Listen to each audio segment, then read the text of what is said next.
आप सभी को मेरी ओर से प्रेम भरी राधे राधे। आशा करती हूँ आप सभी मंगल में होंगे, अच्छे होंगे, ठीक ठाक होंगे। आज हम बात करेंगे शरद पूर्णिमा से शुरू होने वाले मास के बारे में, अर्थात कार्तिक मास के बारे में। कार्तिक मास का इतना महत्व क्यों है, कार्तिक में स्नान का महत्व इतना क्यों है और कार्तिक में दान का फल कई गुना क्यों बढ़ जाता है, कार्तिक मास श्री हरि विष्णु जी को क्यों प्रिय है। आज हम इन सभी बातों को और सभी महत्वों को जानेंगे। इस वर्ष कार्तिक मास का प्रारंभ 28 अक्टूबर यानी शरद पूर्णिमा से हो रहा है और इसका समापन अर्थात विश्राम 27 नवंबर अर्थात गुरु पूर्णिमा से को है। यह मास श्री हरि विष्णु जी को बहुत प्रिय मास है। इस मास में पूजा पाठ, अनुष्ठान, दान, स्नान आदि से पापों का ही नाश नहीं होता बल्कि सुख, सौभाग्य और धन में भी वृद्धि होती है, आरोग्यता का वरदान मिलता। कार्तिक मास में देवटनी एकादशी के अवसर पर एक बार फिर से शुभ एवं मांगलिक कार्यों की शुरुआत होती है। यह इसी दिन से शुभ विवाह, गृह प्रवेश, मुहूर्त आदि का सिलसिला भी शुरू हो जाता है और कार्तिक मास में ही दीपावली, भैया दूज, गोवर्धन पूजा, होली अष्टमी और करवा चौथ जैसे महान पर्व आते हैं। कार्तिक मास का अपने आप में एक बहुत ही अलग महत्व है और स्कंद पुराण में कार्तिक माह की महिमा का वर्णन कुछ इस प्रकार किया गया है। न कार्तिक समो मासो न कीर्तने समम युगम, न वेदम सदृश्यम शास्त्रम न तीर्थं गंगायाय समम। अर्थात इसका अर्थ यह होता है कि कार्तिक के समान कोई महीना नहीं है, सतयुग के समान कोई युग नहीं है और वेद के समान कोई शास्त्र नहीं और गंगा के समान कोई तीर्थ नहीं है। तो आइए जानते हैं कि कार्तिक मास को इतना महत्व क्यों दिया गया है, अर्थात कार्तिक मास श्री हरि विष्णु को इतना प्रिय क्यों है। कार्तिक मास को दामोदर मास के नाम से भी जाना जाता है और दामोदर स्वयं श्री हरि भगवान का नाम है, अर्थात उखल बंधन जो लीला प्रभु ने की थी उसी से उनका नाम दामोदर पड़ा और उसी से ही इस मास का नाम दामोदर मास पड़ा है। हिंदू पंचांग के अनुसार 12 मास में कार्तिक भगवान विष्णु को बहुत अत्यधिक प्रिय है। इसमें नक्षत्र, ग्रह योग, तिथि, पर्व, क्रम, धन, यश, ऐश्वर्य, लाभ, उत्तम स्वास्थ्य देता है। प्राचीन काल में अलग अलग महीनों में नववर्ष की शुरुआत का उल्लेख मिलता है, लेकिन आधुनिक काल का आरंभ भारत के विभिन्न भागों में कार्तिक या चैत्र मास से होता है।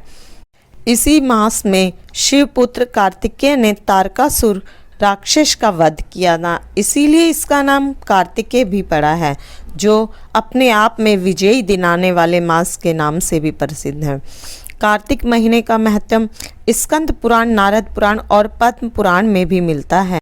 कार्तिक मास के लगभग 20 दिन मनुष्य को देव आराधना द्वारा स्वयं को पुष्ट करने के लिए प्रेरित करते हैं, इसलिए इस महीने को मोक्ष का द्वार भी कहा गया है।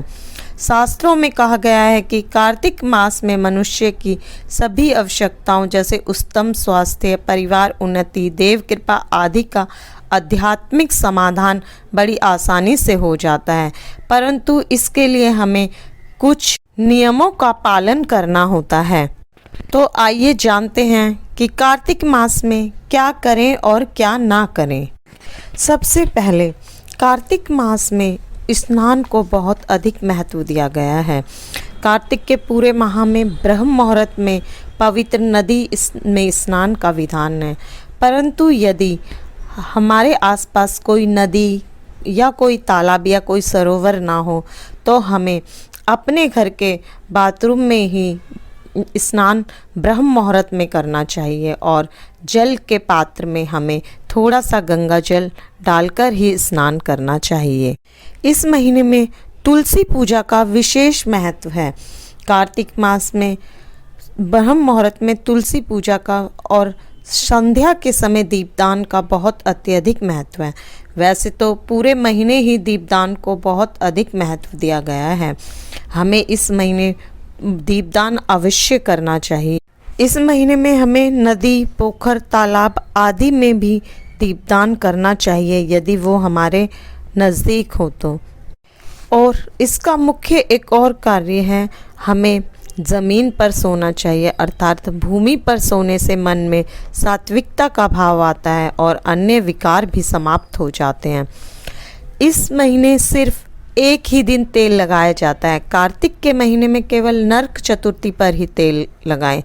इससे शरीर पर होने वाली कोई भी त्वचा रोग समाप्त हो जाता है।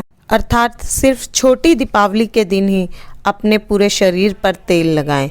अन्य पूरे महीने यानी कि कार्तिक के पूरे मास हमें तेल लगाना नहीं चाहिए। जो कार्तिक मास का व्रत ग्रहण करता है या कार्तिक का स्नान ग्रहण करता है, यानी कि पूरे कार्तिक मास जो स्नान का संकल्प लेता है और व्रत का भी संकल्प लेता है, उसे द्विलग्न निषेध कार्तिक महीने में उड़द, मूंग, मसूर, चना, मटर, राई आदि नहीं खाने चाहिए और ब्रह्मचर्य का पालन करना चाहिए। मांस, मदिरा आदि का भी सेवन कार्तिक मास में निषेध बताया गया है। अर्थात हमें मांस, मदिरा, लहसुन, प्याज से भी परहेज करना होता है। और सातवां इसमें यह बताया गया है कि जो व्रती होता है, अर्थात जो स्नान का संकल्प लेता है, उसे चाहिए कि वह तपस्वियों के समान व्यवहार करे, अर्थात कम बोले, किसी की निंदा न करे, विवाद न करे, मन पर संयम रखे। निस्वार्थ भावना से किया दान कभी खाली नहीं जाता। इसीलिए कार्तिक माह में किसी गरीब असहाय को अन्न, धन, कंबल का दान करना चाहिए। तुलसी पूजा के साथ साथ शालिग्राम भगवान की पूजा को भी इस माह में विशेष महत्व दिया गया है। हमें शालिग्राम जी महाराज की भी पूजा तुलसी के साथ साथ पूरे मास करनी चाहिए। कार्तिक महात्म सुनना चाहिए। कार्तिक महात्म को बहुत ही आवश्यक माना गया है। कार्तिक स्नान वाले व्यक्ति को अगर कोई स्नान भी नहीं कर रहा है, अगर वो रोज़ महात्म को भी सुनता है, तो भी उसे कार्तिक मास में का फल जरूर मिलता है। और अगर हो सके तो हमें किसी तीर्थ स्थान पर भी स्नान के लिए जाना चाहिए, किसी सरोवर पे या किसी गंगा स्नान या किसी और नदी पर स्नान के लिए माह में एक बार, अगर आप रोज नहीं जा सकते हैं तो एक बार अवश्य ही जाएं। कार्तिक मास में वृंदावन में वास को बहुत महत्व दिया गया है। इसी समय पर कार्तिक मास में ही वहाँ पर 84 कोस की पैदल यात्रा भी होती है। तो ऐसा हम इस प्रकार कह सकते हैं कि कार्तिक मास में वृंदावन धाम के इस वास को बहुत ही महत्व दिया गया है।